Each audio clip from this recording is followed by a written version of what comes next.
All right, from West. I have a friend who is born again with Jesus, so they're right with God.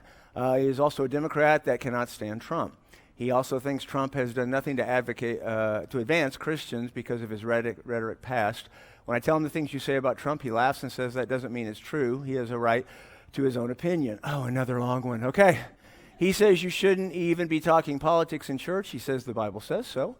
Especially naming Trump specifically in church. Should pastors like yourself support Trump and talk politics, especially in church? Okay. First of all, if you look in the Bible, you'll find out God constantly used politicians for his benefit and for his people's benefit, both good and bad. What he said there that it actually says in the Bible you shouldn't do that is not the case. They tried to put that actually in a law called the Johnson Amendment, and that didn't work, and they were going to take away tax exempt status if you go ahead and do that. Now, I want to point something out real quick, because I think you'll get this. Do you know who two of the biggest proponents are for everything ungodly in the Democratic Party? I'll tell you this. It starts with Reverend Al Sharpton and Reverend Jesse Jackson. Both of them proven adulterers. Now, you got to admit, I'm ahead of the game there, all right? I don't cheat on my wife. These guys are hustlers. They are money grubbers.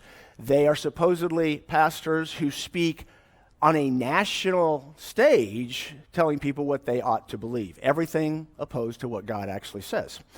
In addition to that, and this is fascinating, do you know what the major place of politicking is in the South for Democrats? Churches. Now, don't miss this. They're the same people telling me to shut up.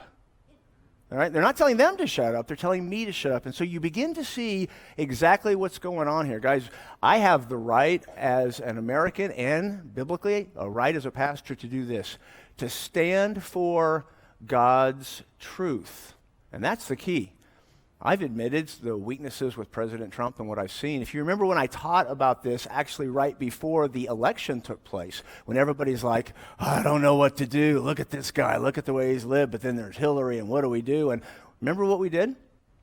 We took the Democratic platform and we took the Republican platform, meaning these are the positions of these parties, the only two that were available for us to choose from.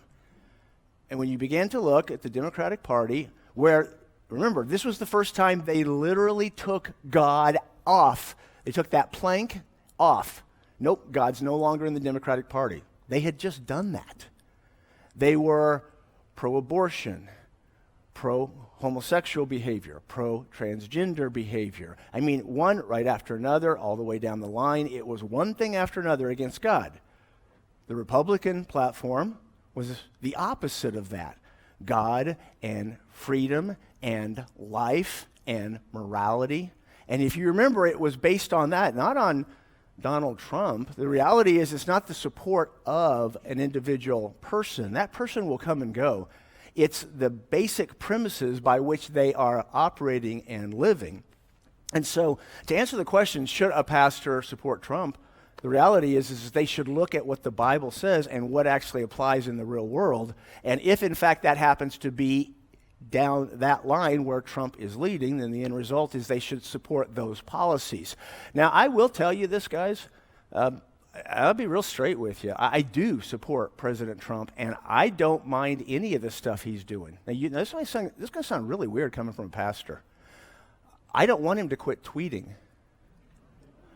I don't even flinch when he swears at one of his rallies. And you might think, Pastor, why would you not do that? Because that's why they can't touch him. Because nobody will accuse Donald Trump of being a godly, moral man.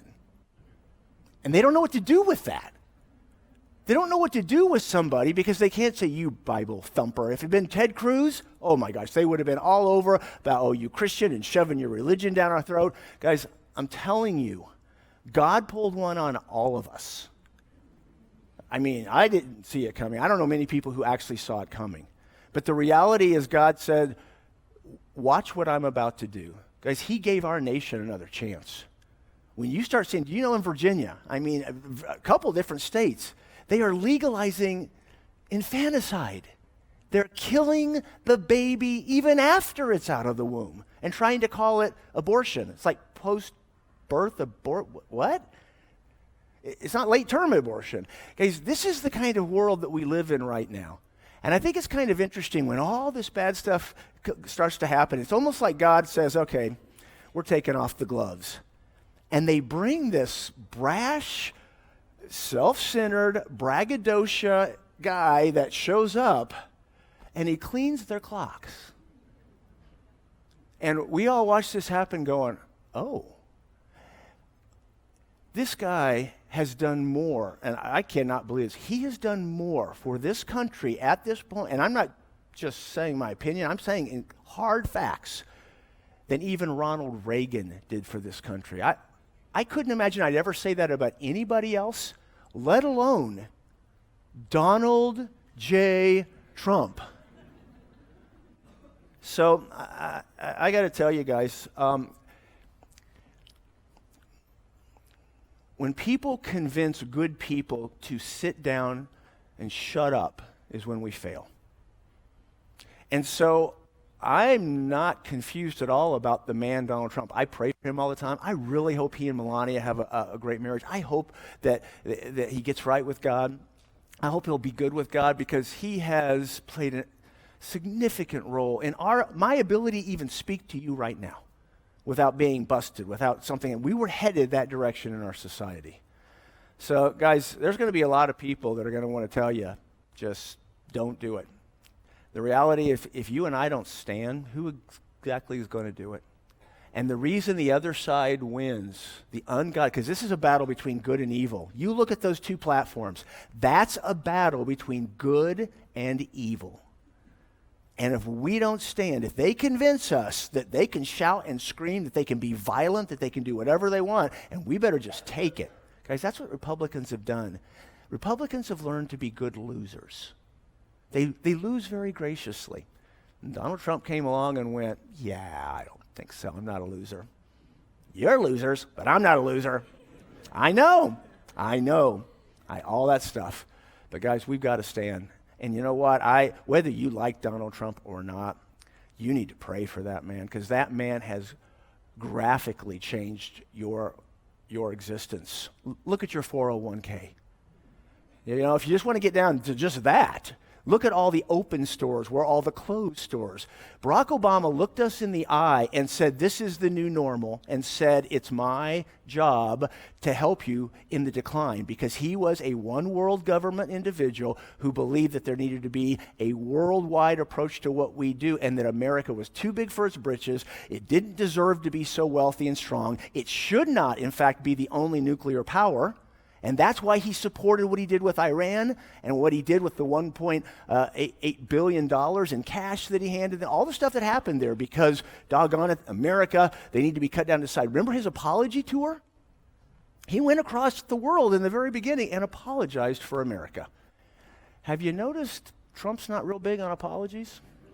Even when he ought to be. He's not real big on apologies. But I'll tell you what, he loves America. And he's pragmatic, and God's truth works. Because of that, you're seeing an awful lot of God's truth being implemented. And look around, guys. Look around. This isn't just capitalism working. The amount of judges he's put in, do you realize just with the Supreme Court justices, what he's done? That was going to change our entire world. We would never win anything ever again. So guys, be careful. Don't be sucked in by this stuff. We have so much to be thankful for as far as where our country's going. And believe it or not, a chunk of that God used the guy that did The Apprentice. Well, Ronald Reagan was in, what was that? The monkey movie, whatever that. Bonzo? Yeah. Bedtime for Bonzo, yeah. That was Ronald Reagan. So, yeah. I'm telling you guys, we need to be very, very thankful for what we see. And I'm going to keep supporting God's principles in America, and they can tell me to shut up all they want. We're going to continue to stand. And you do it too.